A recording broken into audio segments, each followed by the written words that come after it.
Pemirsa, aparat di Treskrim Narkoba Polda DIY berhasil menangkap 4 tersangka penyalahguna narkotika yang salah satunya adalah oknum sipir Lapas Wirogunan Yogyakarta.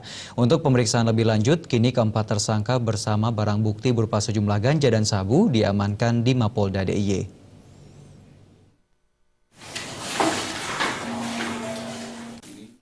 Inilah 3 dari 4 tersangka penyalahguna narkotika yang berhasil ditangkap aparat di Treskrim Narkoba Polda DIY.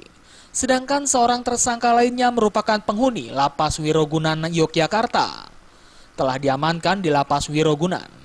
Dari 3 tersangka yang diamankan di Mapolda DIY ini, 1 diantaranya adalah sipir Lembaga Pemasyarakatan Wirogunan Yogyakarta berinisial HF.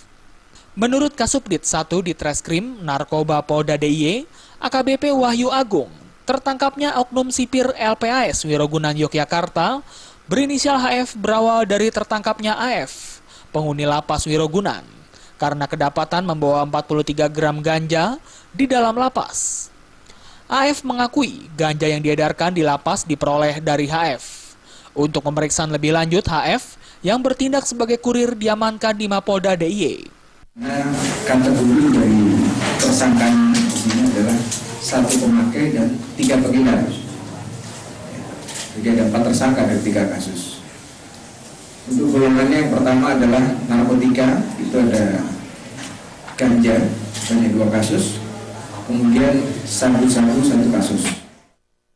Sementara itu 2 tersangka lainnya yang diamankan polisi yakni DPW dan F merupakan mahasiswa salah satu perguruan tinggi di Yogyakarta.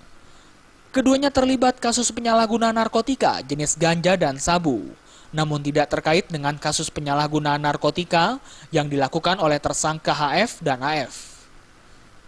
Dari Sleman, Yogyakarta, Subardi melaporkan.